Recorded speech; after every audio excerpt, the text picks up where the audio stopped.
godly sorrow brings repentance that leads to salvation and leaves no regret. That's for sure. But worldly sorrow brings death. We haven't talked about that, but that's okay. Seeing what this godly sorrow has produced in you. Say that again. Seeing what this godly sorrow has produced in you. What earnestness, what carefulness, what was it? Clearing of yourselves. I like that. What defense. What indignation. That's what we're going to get into next. Yeah, baby. Thanks for being here. We are in this series, as you know, of what true repentance is. As you know, quickly, and maybe you haven't seen the others, I just want to make sure you know, that these are the steps to be able to get to God and to be right with God.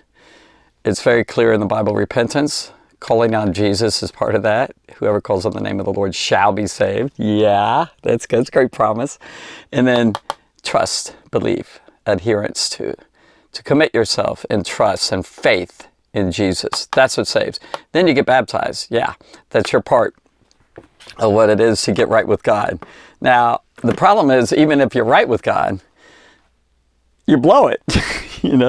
Sin still has its sway sometimes.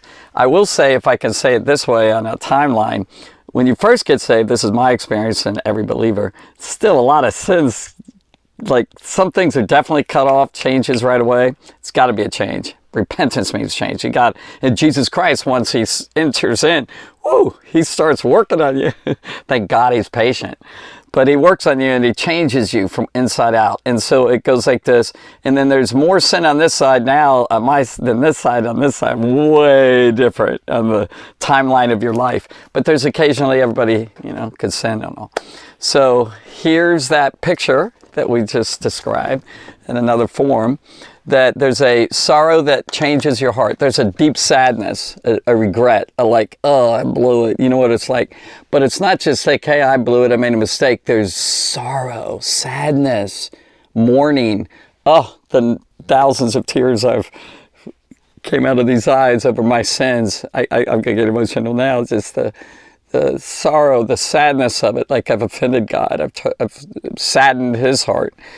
So he's sad, and then he puts that sorrow in me. I'm connected with him by his Spirit. And that's why Paul calls it, I believe, godly sorrow. It's from God. And you borrow it. I borrow his sorrow. And then you return it back up into him, and you confess your sin. You claim ownership. You take responsibility for it. And then it leads you, a true sorrow, a deep sorrow will lead you to start trying to change that thing, that habit, or that whatever it is. Or you go definitely to someone, if you sin, I can't help but go immediately, as fast as I can, and say, I am so sorry. You confess it. So godly sorrow inside that produces this repentance, it starts, there's a 180, a change that starts happening, and then it leads you to this glorious and wonderful salvation that Jesus Christ offers. Salvation includes so much. It includes a wholeness, restoration. It includes deep peace. I can't have peace when I've sinned. No peace at all. Ugh.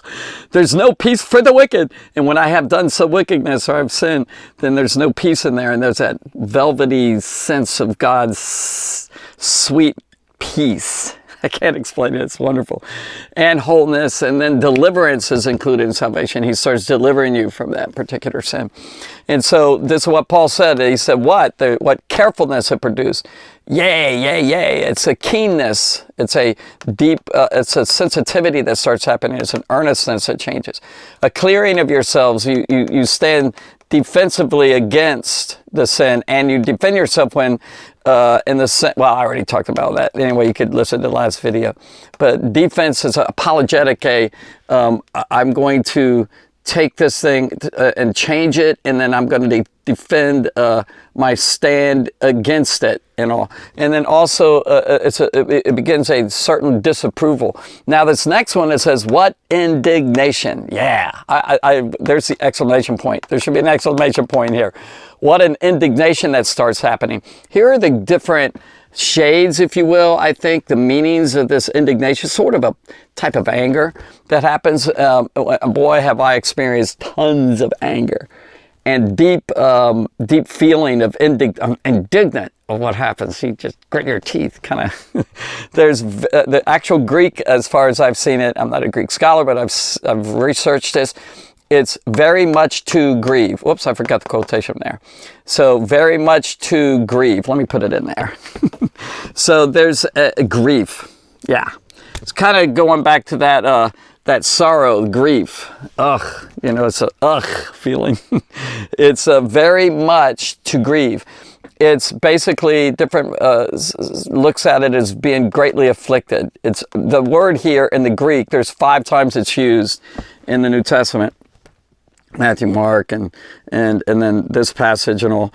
Basically, the indignation. Well, I'll get into those stories briefly, but it's a deep affliction that happens on the inside. You're deeply afflicted by it. It affects you. Sin affects a person who has godly sorrow, and it's also an annoyance or much displeased. It's another. It's very much displeasure. You have no pleasure at all. When you've sinned, the godly sorrow that leads to repentance, these Corinthians felt much displeasure in that they sinned against God, they sinned against Paul, they were so sad that they didn't take care of that sin. It's an indignation towards a sin as well. I am not pleased with what this guy did, as I've talked to you about in 1 Corinthians 5. 2 Corinthians 7, that's what this is about. 11, it says there's an annoyance. There's annoyed by it. Just annoying. Sin is annoying.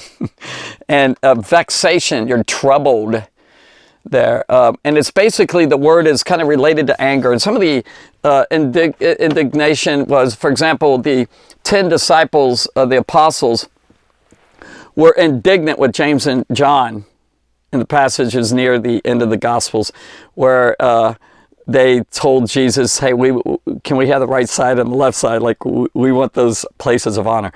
It says the disciples were indignant. They were displeasure, annoyed. You know, it's just, it kind of runs through you, right? You know what I mean? It's just runs against the grain, sandpaper in your spirit. That's what this is about. Let's see. There's an indignation, different ones. At Jesus, they were indignant at him when he took that woman, for example. The ruler of the synagogue was indignant, that same Greek word, with Jesus when he healed that woman who had that bent osteoporosis type feeling, that spirit of affliction for 18 years of her life. And it was on the Sabbath that they were indignant about. Why? Hey, we have 6 days you have to work and labor, and 7th day you can come and get healed. That's what the ruler of the synagogue said. He was mad. He was just, at Jesus. You need to get mad.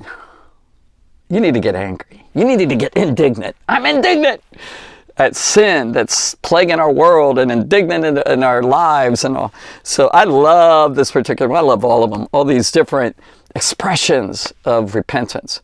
True repentance means there's feeling and there's emotion and there's resolve. There's a sense of action that happens. Otherwise, you're just feeling kind of bad about it. Judas felt really bad at what he did with Jesus. And he committed suicide. There was worldly sorrow that leads to death, as mentioned before. So I hope you get this. Let's see, what do we have? What carefulness? Yea. Yes. What clearing of yourselves? What indignation? Now go get mad. God bless you.